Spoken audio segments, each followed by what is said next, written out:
हम सब लोग इस बात को जरूर कहते हैं कि प्रशंसाएं होती रहती हैं, कभी कभी श्रेय भी मिलते रहते हैं,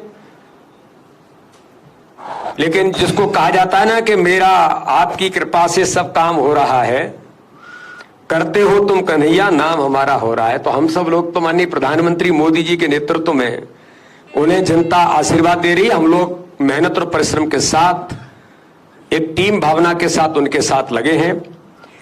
इस विधानसभा चुनाव के बाद जो परिणाम आए और अब लोकसभा चुनाव के बाद को जब काउंटिंग शुरू होगी तो मुझे आपको बताने में इस बात का बड़ी गंभीरता के साथ मैं कहता हूं कि मध्य प्रदेश हमने बूथ विजय का जो अभियान लिया था, 80% बूथों पर इस बार भारतीय जनता पार्टी विजयश्री हासिल करेगी, जो हमने हर बूथ पर चुनाव जीतने का जो संकल्प लिया है और माननीय प्रधानमंत्री मोदी जी ने भी कहा था। और दूसरी बात, जो पिछले लोकसभा के चुनाव में 58% हमें वोट मिला था, इस बार मुझे आप सबको ये बताने में गर्व है कि आगामी आने वाले 4 तारीख के परिणामों के बाद जब हम एनालिसिस करेंगे तो मध्य प्रदेश के अंदर जो हमने 10% वोट शेयर बढ़ाने की बात कही और उस पर हमारे मुख्यमंत्री, हमारी पूरी टीम ने जो अथक मेहनत और परिश्रम किया है, मैं ऐसा मानता हूं कि हम 10% वोट शेयर बढ़ाने में सफल होंगे।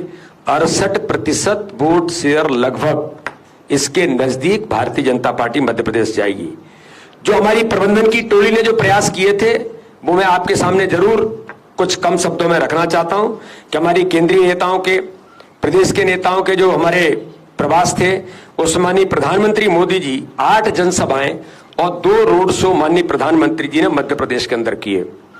माननीय गृह मंत्री, हमारे लोकप्रिय नेता, जिनका मध्य प्रदेश पर हमेशा विधानसभा का चुनाव, दोबारा से मैं दोहराऊं, ये थोड़ा सा समसामयिक नहीं होगा, लेकिन ये कई अर्थों में पूरा लोकसभा चुनाव, इसका विश्लेषण करें तो अपने को कई रोचक, और भाजपा वर्सेस यहाँ हमारे राज्य की बात करें तो भाजपा वर्सेस कांग्रेस पार्टी, ऐसा माना जाता है कि ये 2 दल यहाँ है। और कमोवेश काल के प्रवाह में जो हुआ वो अलग बात है, अदरवाइज कांग्रेस ने अपनी धीरे धीरे करके जो लगातार पतन की स्थिति पकड़ी है, उसकी पराकाष्ठा भी मध्य प्रदेश में हुई। और देश में 2 उदाहरण आपके सामने देना चाहूंगा, बड़ा अलग ढंग से देखते हैं एक भाजपा की चुनाव और चुनाव की रणनीति कैसे होती है, चुनाव में कैसे जाना चाहिए, और कांग्रेस का मनोबल कितना गिरा हुआ है इसका एहसास भी हम सबको हो रहा होगा।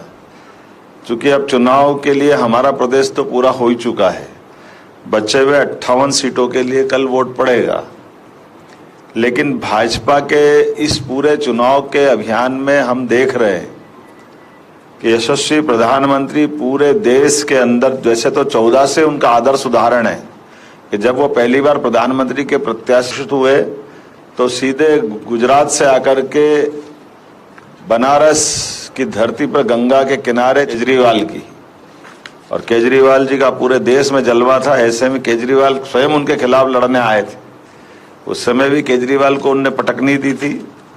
2019 में मिलजुल करके उनके खिलाफ आए, तब भी हम सबके सामने है। और अब का चुनाव तो बहुत खुली किताब की तरह हो गया। जिस चुनाव में इतने लंबे अभियान का माननीय यशस्वी प्रधानमंत्री ने नेतृत्व किया, और ये भी हम सब देख ही रहे हैं कि जो जो एक बार कहा 2014 में पूर्ण बहुमत मिला, 2019 में 300 पार तो 300 पार हुए, और अब की बार लेकिन कांग्रेस का मनोबल कितना गिरा हुआ है आप इसका अंदाज लगा लो कि 3 बार के सांसद थे, उनके पैतृक सीट थी अमेठी, लेकिन एक बार पटकनी खई तो ऐसे भागे कि केरल के आगे समुद्र आ गया। लोग कहते नहीं तो अरब में जाके लड़ते चुनाव, जगह ही नहीं बच रही थी इनको, भारत खत्म हो जाता वहां। और उस चुनाव की धमक ऐसी हुई कि दोबारा जब वापस चुनाव का मौका आया तो आप अपने कांग्रेस के लोगों का मनोबल कैसे बनाए रख सकते हो जब चुनाव में हार जीत होती है? कोई बड़ी बात नहीं, इंदिरा गांधी भी हारी थी, लेकिन अपनी सीट पे भी लड़ने की हिम्मत नहीं। और उससे बढ़कर और एक तमाशा देखो आप कि जो जीत रहे हैं वो सीट छोड़ के भाग रहे हैं। अब सोनिया गांधी जी को क्या कष्ट है? इस उम्र में कोई बहुत अंतर नहीं था, लेकिन सोनिया गांधी जी जीती हुई सीट छोड़ रही और ये हार के भाग गए। तो आप मैदान तो वैसे मनोबल कार्यकर्ताओं का बनाओगे कैसे? इसका उल्टा देखो, माननीय मोदी जी चुनाव लड़ रहे हैं, माननीय अमित जी चुनाव लड़ रहे हैं, पूरे देश में कैंपेन कर रहे हैं। तो चुनाव लड़ना किसको कहते हैं? चुनाव को लड़ने के लिए आपके अंदर की आत्मा आपके साथ खड़ी है कि नहीं खड़ी, आपका मनोबल खड़ा है कि नहीं खड़ा है, आप उसको फेस कैसे करना चाहते?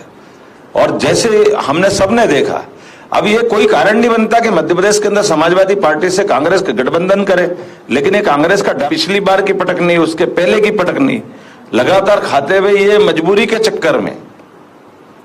और हमने देखा कि मां तो गठबंधन में दे दी और बाकी जगह 29 में से पहली बार 27, आज तक कभी ऐसा नहीं हुआ कि 29 की जगह 27 के चुनाव कांग्रेस ने लड़ा हो। आजादी के बाद ये बड़ा नया इतिहास बना है कांग्रेस का। और उसके बाद भी कितनी सफाई से, मैं तो समझता हूँ कितनी हिम्मत जुटा के बोलना पड़ता कि हम बहुत दमदारी से लड़े। कभी इतना ही बोल दो कि लड़े कितनी सीट पे, तो दम तो वैसे ही निकल गया। जिनका बराबर की सीटों पे लड़ने का दम नहीं है, वो दमदारी किसको कहते हैं? ये सब तो बदलना पड़ेगा आजकल दमदारी का। दारी मतलब दम तो होना चाहिए आप में। तो ये जो वर्तमान का चुनाव है, और मुझे जहां जिसको जिस जगह पर दिया मौका, उस तरह से क्या मध्य प्रदेश का चुनाव हुआ है, 1 2 3 4 चारों चरण के चुनाव में एक के बाद हमारी अपनी ये भाजपा है। और ये भाजपा बाकी लोगों के लिए ये प्रमाण है कि जो हमने नेतृत्व में पीढ़ी परिवर्तन का जो समय भाजपा चुनती है और पीढ़ी परिवर्तन को जो स्थापित करती है, ये नए खून को, युवाओं पे भरोसा को, और बदलते दौर में लोकतंत्र को गौरवान्वित करने का मौका भी रहता है कि एक तरह से हमारी टीम तो ये तुलनात्मक रूप से तीसरी पीढ़ी की आ गई, लेकिन कांग्रेस पहली।